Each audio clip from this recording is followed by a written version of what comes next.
Mucho se ha hablado ya de meter el vino en madera, pero ¿se puede hacer al revés y meter madera en el vino?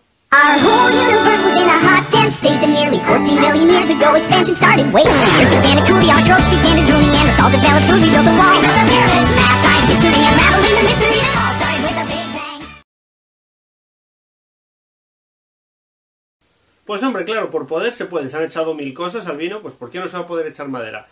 ¿Se utiliza en las bodegas? Pues es una herramienta de elaboración como otra cualquiera, sí que existe. Yo creo que negar a estas alturas del baile ya la existencia de esos alternativos a la barrica es como negar la existencia del sol, como quien dice. Se pueden utilizar de muchas maneras. Una de ellas es una especie de serrín, que es lo más habitual. Bueno, más que serrín son unos trocitos, como más o menos de este tamaño, como de 1 o 2 centímetros. Parecen como cuando cepillamos madera, esos restos, algo así, lo que se denomina el chip de madera. Suele ser de madera tostada, de roble, en diferentes niveles de tostado. Lo hay también unas piezas parecidas a las fichas del dominó, más o menos, de ese tamaño, más tipo como las tablas de las barricas, las duelas, lo hay de diferentes tamaños. Es decir, existir, existen. Es una cosa que es así. Si es una alternativa real a una barrica, pues yo la verdad creo que no, pero se puede utilizar. ¿Qué tres cosas nos interesan de una barrica? Por un lado, los aromas que contiene la madera cuando lo metemos en barrica, las ligninas. ¿Contienen los chips o esos alternativos de diferentes formas ligninas, aromas? Sí, desde luego, no deja de ser madera, pues lo contiene también. Por otro lado, ¿qué nos interesa también? El tanino. ¿Contiene tanino ese tipo de productos? Pues también lo contienen, no deja de ser madera al final. Siempre es verdad que con todo lo que digan, yo creo que siempre es maderas de mejor calidad, lógicamente las que se utilizan para las barricas que para los alternativos, porque no tendría sentido que usases tu mejor madera para productos que son muy económicos que para una barrica que tiene un coste, pero existe y se utilizan también. Y nos aportarían ese tanino. Pero, ¿qué es lo que más nos interesa realmente de una barrica? La microoxigenación, que ya lo explicamos en otro vídeo aquí, que entre oxígeno muy despacito a través de la madera. Por eso, de hecho, se utiliza normalmente madera de roble y no de otro árbol cualquiera, porque tiene la porosidad exacta.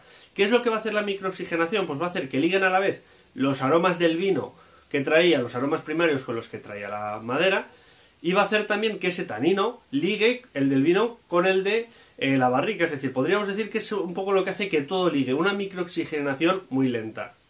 Cuando metemos trozos de madera a un depósito, tanto en una bodega profesional como el que intenta hacer esto en casa, no va a generar una microoxigenación.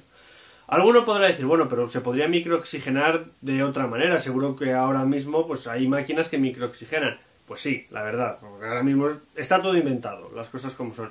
Y yo siempre digo que en este negocio del vino hay una industria bestial detrás, que el que quiere lo utiliza y el que no, no. Y no es más listo el que lo utiliza que el que no, ni es más déspota el que no que el que sí, no. Cada uno, cuando elabora un vino, sabe lo que está haciendo y busca lo mejor para el vino. Entonces, busca lo que le puede venir bien.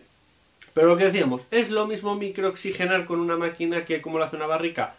Pues no. ¿Qué problemilla hay? Pues se produce un poco lo que yo denomino siempre el efecto Thermomix. Es decir, la gente cuando ha comido comida Thermomix, cuidado que no se me echen encima, no es que esté mala, pero coge un sabor diferente a como cuando lo haces en una cazuela. El motivo, pues no sé por qué, por las temperaturas, por lo que sea. Pues con esto pasa una cosita parecida. Al final la cuenta que se hace es que le entra una determinada cantidad de oxígeno al vino muy despacito a través de las duelas de la madera.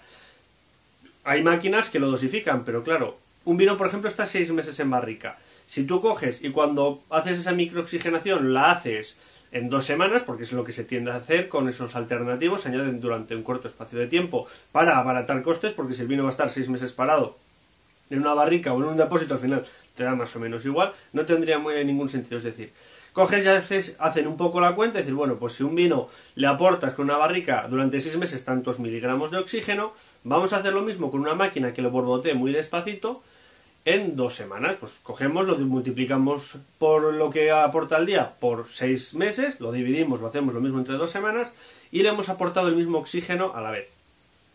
Ya no es exactamente lo mismo, no es el mismo tiempo, no es el mismo reposo, no es la misma calidad de madera, ya han entrado demasiadas cosas en juego. Entonces, exactamente igual, este tipo de maderas para infusionar son bastante económicas, que es otro debate que tenemos que tener en cuenta. Todo el mundo queremos beber vino muy bueno, pero a la vez que sea muy barato, y sopa sin sorber no puede ser. Entonces, también se puede utilizar como una alternativa barata, no una alternativa como tal, pero bueno, como otro tipo de producto para gamas económicas.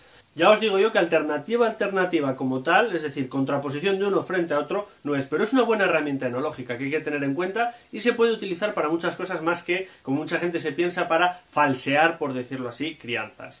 Por ejemplo, ¿qué utilidades tiene? Pues fija muy bien el color. Los vinos cuando lo añades, sobre todo muy al principio, en las fermentaciones, siempre a lo largo de su evolución van a mantener mejor el color porque le has aportado tanino muy pronto. Entonces se fija mejor y el vino luego en la barrica va a estar más cómodo, por decirlo así, porque va a ser un ambiente mejor para él al tener ya un poquito de dotación de tanino. También genera un poquito de aroma, pero es lo de menos. Y sobre todo limpia mucho los vinos, es muy curioso. Los depósitos ahora casi todos son de acero inoxidable, que son muy buenos desde un punto de vista higiénico, pero a veces tienen una problemática. Son tan lisos por dentro que la suciedad no es capaz de precipitar en los depósitos, porque sobre todo las sales de bitartrato lo que necesitan es un núcleo de cristalización, es decir, agarrarse a un sitio para empezar a formar un cristal más grande. Por eso, cuando abrís una botella de un vino que lleva mucho tiempo embotellado, los cristalitos no están por la botella normalmente, han ido a buscar el tapón. ¿Por qué? Porque es una superficie más rugosa y ha buscado agarrarse. Es decir, cuando se añade al principio, después de fermentaciones, va a ayudar también a que los vinos estén más limpios, lo que va a llevar a que después haya que filtrarlos menos. Para eso está muy bien. Genera algo de aroma, que si después va a ir a barrica también puede estar bien, pero es más una herramienta enológica, desde mi punto de vista, que una alternativa real a la barrica.